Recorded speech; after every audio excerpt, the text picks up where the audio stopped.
Hi friends, ഇത് നമുക്ക് നല്ലൊരു പോത്തിൻ്റെ ബോട്ടി കിട്ടിയിട്ടുണ്ട്. അപ്പം നമുക്ക് ബോട്ടി ഫ്രൈ ഉണ്ടാക്കിയാലോ? കുറഞ്ഞ ചേരുവകൾ മതി, പെട്ടെന്ന് ഉണ്ടാക്കാം. എന്നാൽ ഉണ്ടാക്കാൻ തുടങ്ങാം.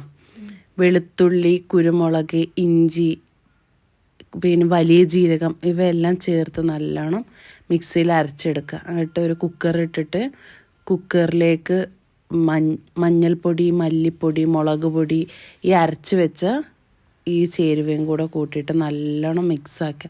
നല്ലോണം കൈവച്ച് മിക്സാക്കിയിട്ട് ആവശ്യത്തിന് വെള്ളം ഒഴിച്ച് ഈ വലിയ ഉള്ളി ചെറുതാക്കി അരിഞ്ഞൊരു വലിയ ഉള്ളി, പിന്നെ കരിവേപ്പിൻ്റെ ഇല, ആവശ്യത്തിന് ഉപ്പ് ഇട്ടിട്ട് ഒരു പാത്രം വെച്ചിട്ട് കുക്കർ മൂടി വെക്കുക. ഈ പാത്രം വെക്കുന്നത് വെള്ളം ഇങ്ങനെ തിളച്ച് കുക്കർ വിസിലടിക്കുമ്പോൾ താഴോട്ട് പോവാതിരിക്കാൻ വേണ്ടിയിട്ടാണ്.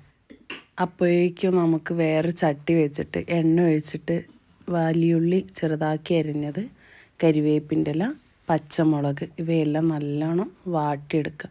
അതിലേക്ക് മുളക് പൊടി ആവശ്യത്തിന് കുറച്ച് മതി, കുരുമുളക് പൊടി അതും കൂടെ ചേർത്തിട്ട് നല്ലോണം ഇളക്കുക. കുരുമുളക് പൊടി കാശ്മീരി ചില്ലിയാണ് ഞാൻ ഉപയോഗിച്ചത്.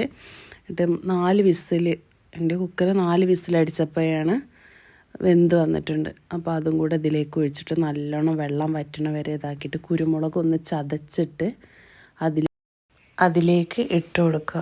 അപ്പോഴേക്കും നമ്മൾ എണ്ണ തെളിഞ്ഞ് വന്നിട്ടുണ്ടാവും. നമ്മൾ ബോട്ടി ഫ്രൈ റെഡി. നിങ്ങൾ എൻ്റെ യൂട്യൂബ് ചാനൽ സബ്സ്ക്രൈബ് ചെയ്യാൻ മറക്കല്ലേ.